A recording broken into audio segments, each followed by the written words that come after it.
What happens when America's mildest late-night host collides with one of the world's most polarizing royals?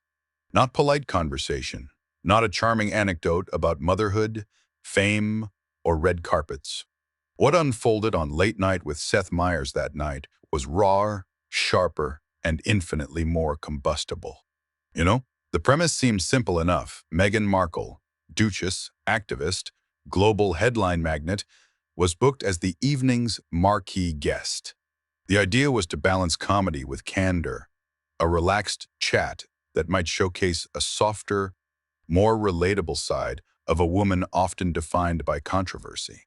But television has a way of ignoring scripts. From the moment she stepped into studio, Baji, the energy shifted. The applause was thunderous, yes, but also charged. Half admiration, half curiosity, maybe even a hint of suspicion. Meghan walked out in sleek tailoring, calm smile fixed, shoulders squared. She looked every bit the professional, ready to control her narrative. And then there was Seth, affable, sharp-witted, master of the gentle jab. Known for disarming political figures and Hollywood stars alike, he had built a reputation as the interviewer who could slip a dagger into a question while smiling all the way through. The collision was inevitable. He opened with the standard banter, a light joke about trading English drizzle for California sun. The audience chuckled. Meghan smiled politely but didn't laugh. Seth raised an eyebrow, a tiny signal that he'd already clocked the distance between them. By the time he moved on to oat milk lattes and paparazzi chases in Montecito, Meghan's answers were clipped, efficient, controlled. The crowd tittered, sensing the dissonance. Something was off. This wasn't going to be a cozy late-night chat. It was going to be a duel. A duel in plain sight, on a stage bathed in warm lights, in front of millions of viewers who had tuned in expecting charm and left with shock.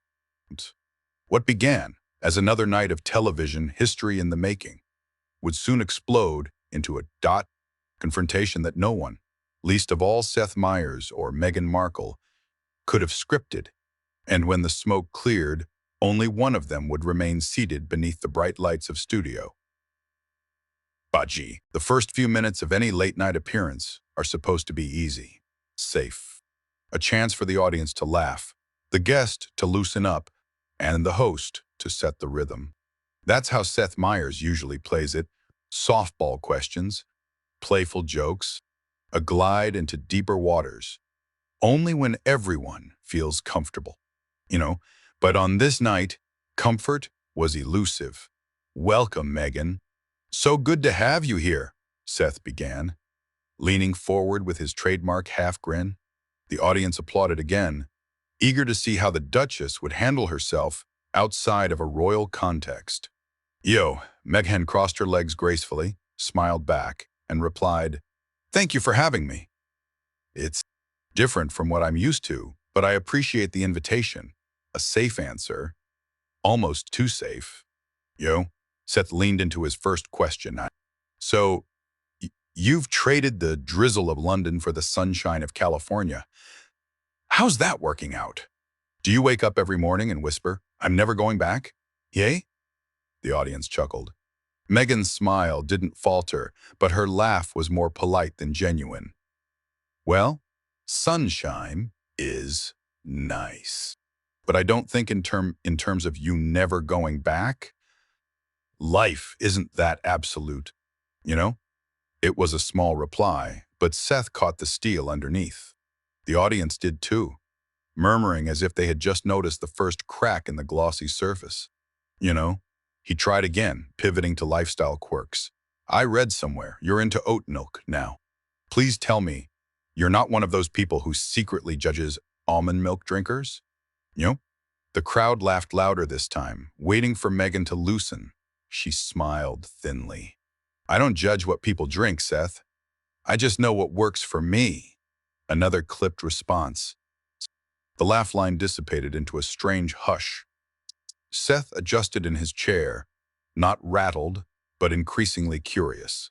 His comedy instincts told him something important. This wasn't just resistance. This was control. Meghan wasn't here to play along. She was here to steer. He glanced at his notes and shifted gears. Well, let's talk about the new project, your docuseries. People are calling it the most talked about streaming event of the year. That must feel validating? This was the moment where most guests gush, express gratitude, maybe drop a charming behind-the-scenes story. Meghan didn't. It feels necessary, she answered, voice even. It's less about validation, more about setting the record straight. Too often people tell my story for me. I'd rather tell it myself. The room quieted. It was a good soundbite, but it wasn't warm. It wasn't playful. Seth raised an eyebrow. Fair enough. Though some critics might say when you choose to tell your story on Netflix, with cameras everywhere, it's not exactly private. There it was, the first sharp edge. Meghan's shoulders tightened almost imperceptibly. She gave a smile that didn't touch her eyes. Privacy isn't about silence. It's about choice. Choosing when and how to share. That's the part people never seem to understand. The audience gave a scattered clap, unsure whether to treat it as applause or defense. Seth noticed the unease. The easy banter phase was fading. He tested the waters further. And speaking of choices, how's Harry handling all of this? I imagine he prefers Montecito sunrises to palace schedules. For the first time, Meghan's jaw tensed. She adjusted the hem of her jacket before replying. My marriage isn't a punchline, Seth. It's not here for tabloid fodder. Seth didn't back off, but his eyes flickered, half apology, half acknowledgement. He had crossed a boundary. Still, this was late-night TV, not a therapy session. He kept his smile plastered on, though it wavered at the edges. Of course. Just a bit of fun. But you can feel it, can't you? The world's curiosity doesn't exactly take a night off. Meghan's smile flattened into something closer to defiance. Curiosity isn't consent. People can be curious all they like. Doesn't mean I'm obligated to indulge it. No, the tension was now audible. Audience laughter fractured, some chuckling nervously, others shifting in their seats. Seth realized the interview was already slipping into territory. Most late-night shows avoid. The banter was over. The duel was about to begin. By the 12-minute mark, the mask of late-night ease had slipped. The audience could sense it. Seth could sense it. Meghan certainly could.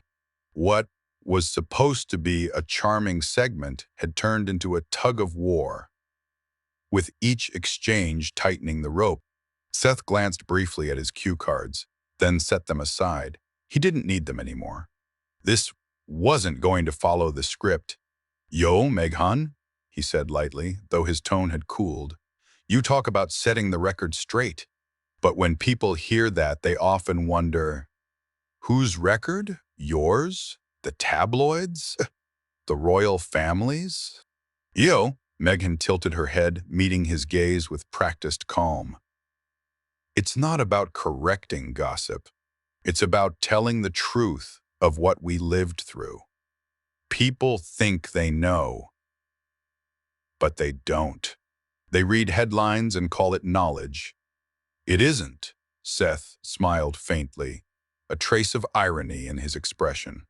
But doesn't putting it all on camera turn life into headlines by another name?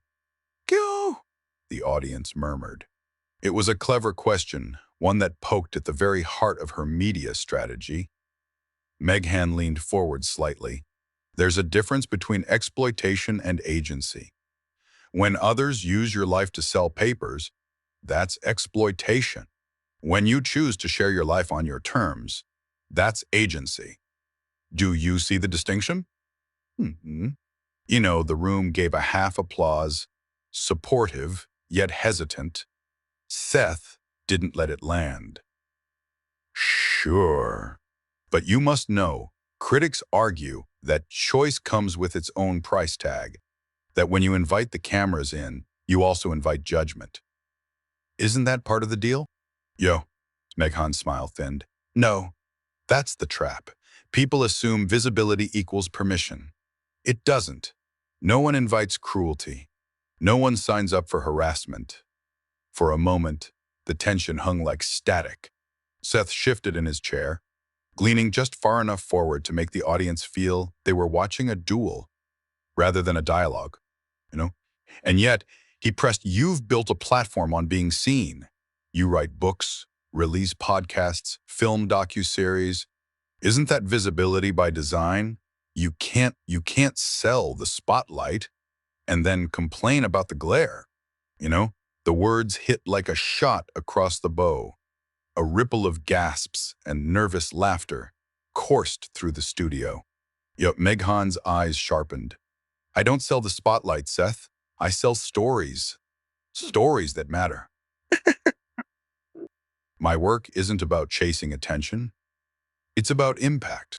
If people can't tell the difference, that says more about them than it does about me. Applause rose, louder this time, but edged with discomfort.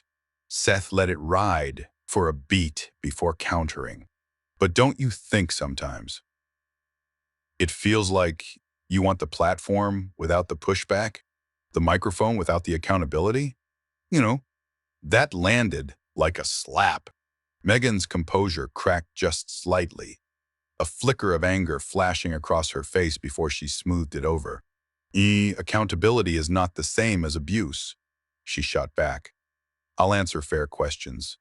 What I won't do is dignify cruelty disguised as curiosity. There's a line, Seth, and too many people are eager to cross it. The audience clapped again, but the energy had shifted.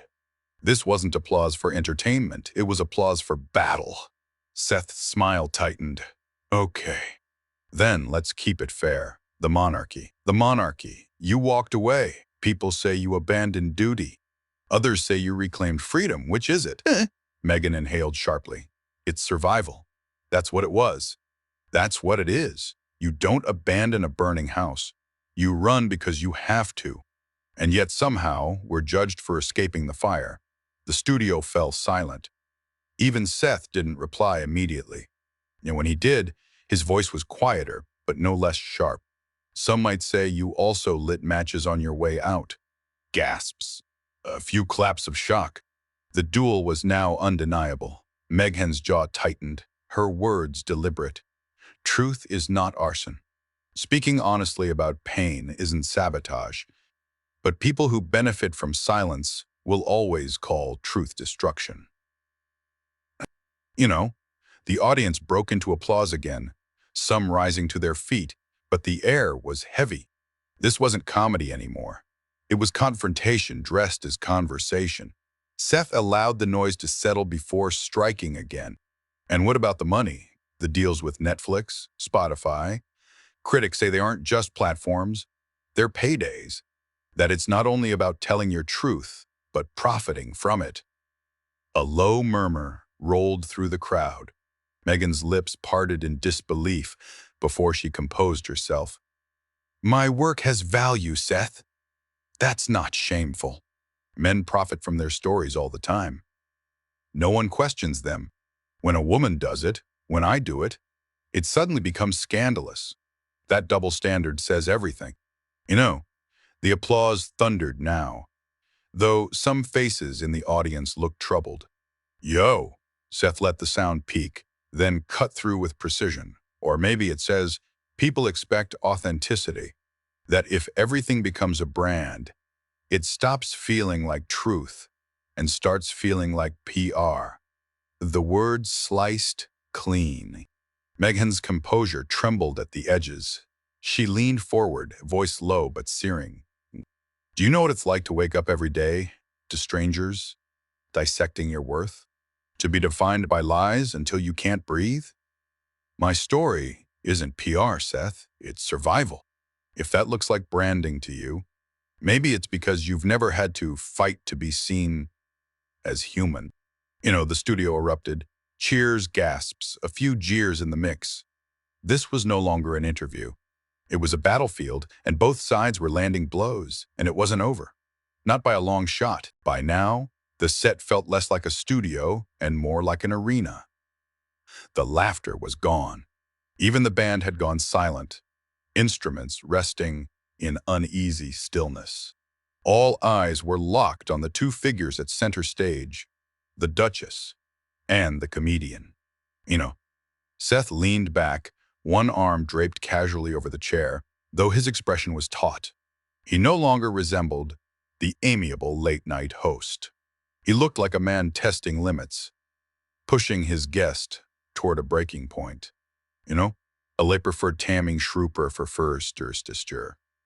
So, let me ask you something straight, he said, voice low but pointed. Why is it that every time someone asks a difficult question, you call it cruelty? At what point does protecting your truth become dodging accountability? The air thickened instantly. The audience gasped.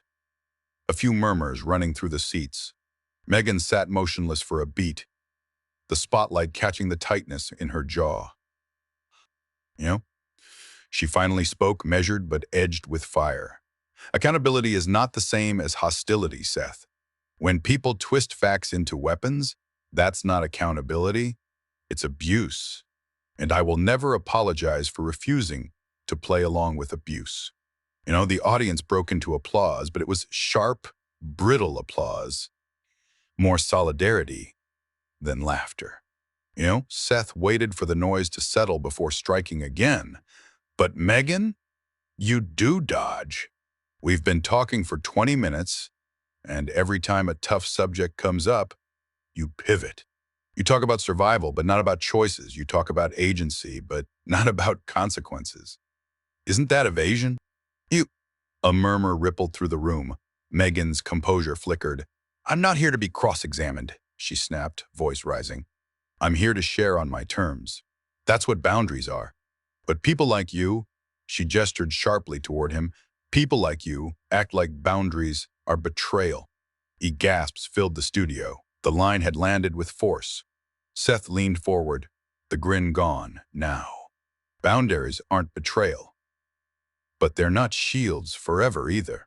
You can't demand the spotlight and then shove it away the second it burns. That's not boundaries. That's manipulation. The crowd groaned, some clapping, others booing. The tension was electric, splitting the room in half. Meghan's eyes narrowed, her voice trembling with anger. Manipulation? Do you know what manipulation looks like, Seth? It looks like this. Sitting in a chair, smiling, asking questions you already know will cause pain, just to get a reaction. That's manipulation. The audience gasped again, louder this time. Seth flinched, but only for a second. You think pain is off limits? He shot back. Every guest here has faced tough questions.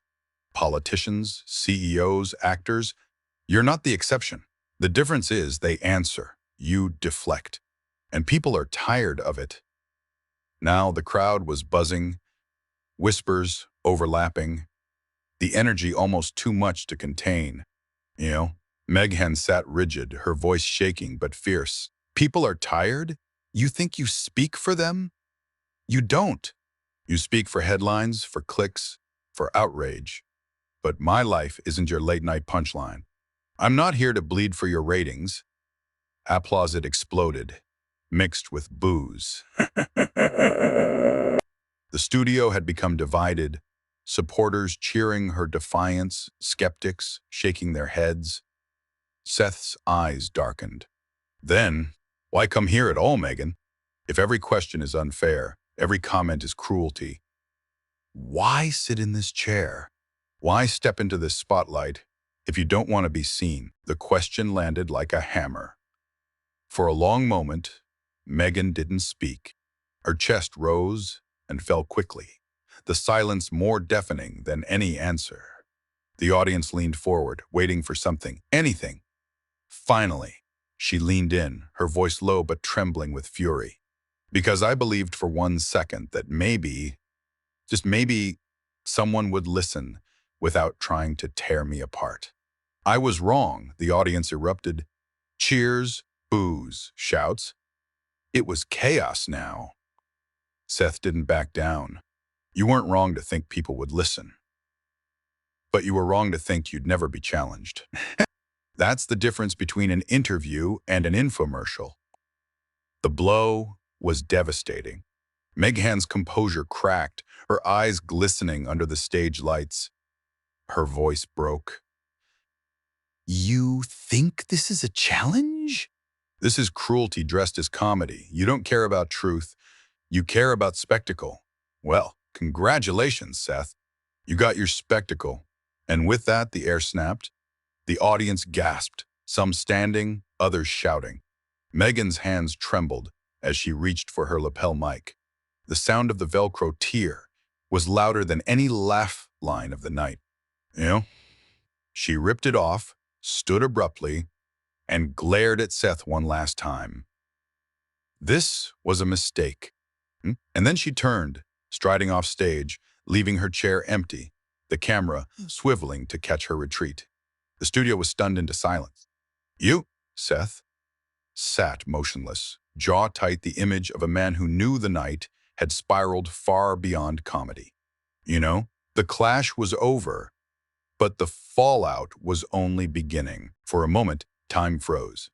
The sound of Meghan's heels, echoing across the studio floor, was louder than the applause, louder than the murmurs, louder than the band's uneasy silence.